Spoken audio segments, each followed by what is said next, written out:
Ek dink elkeen van ons het al probeer om sterk voor te kom, om te maak of alles alright is, of alles okay is, maar hier in jou binneste voel dit asof jy verdrink.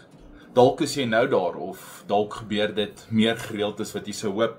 Dalk traai jy daagliks 'n sterk gesig voorhou en net 'n smile and wave. Jou glimlag sê dalk vir almal dat alles gaan goed, maar agter geslote deure kan jy nie anders as om te huil nie. Psalm 6 wys vir ons dat selfs Dawid, die koning Dawid, die krygsman, die leier, deur tye gegaan het waar hy eenvoudig ook net nie meer kon nie. Tye waar hy broos was. Hy skryf in Psalm 6 vanaf vers 3, Wees my genadig, Here, want ek kwyn weg. Genees my, Here, want tot in my gebeentes is ek beangs. Ja, tot in my siel is ek heeltemal vrees bevange. Ag, Here, hoe lank nog? Keer terug, Here, red my lewe, verlos my op grond van u troue liefde. Waarlik, in die dood kan u gevierde naam nie aangeroep word nie.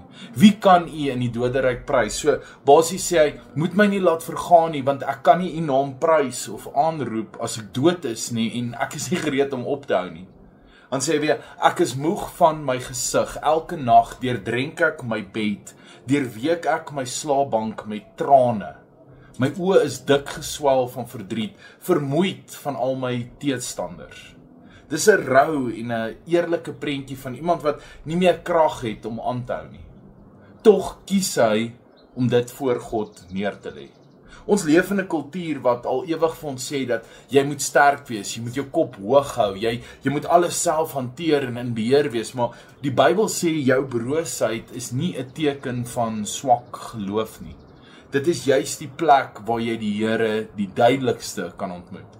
Dis wanneer jy erken dat jy nie meer kan nie, dat jy ontdek die Here dra jou, hy het jou, hy is by jou. Broosheid is nie die einde van jou storie nie, dit is die begin van God se krag. Jare later skryf Paulus in 2 Korintiërs 12, waar hy self gesukkel het met iets wat hom voortdurend geknou het, en hy die Here gesmeek om dit van hom af weg te neem, en dan skryf hy dat die Here het hom eenvoudig geantwoord met, my genade is vir jou genoeg, want my krag kom juis tot volle werking wanneer jy swak is. Sien, jy mag swak wees, jy mag hartseer wees en nie okay wees nie, jy mag broos wees en by die Here gaan sit en by hom huil. Hy wil hê jy moet. Hoor hoe eindig Psalm 6 vanaf vers 9, Dawid skryf, gee pad van my af, julle wat onreg pleeg, want die Here het gehoor hoe hard ek huil. Die Here het my smeking gehoor, die Here aanvaar my gebed.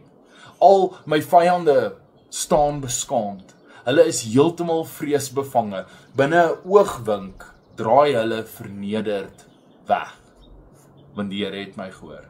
Daar in die middel van sy trane ontdek Dawid die troos, dat God nie sy broosheid verwerp nie, maar eerder sy gebed verhoor.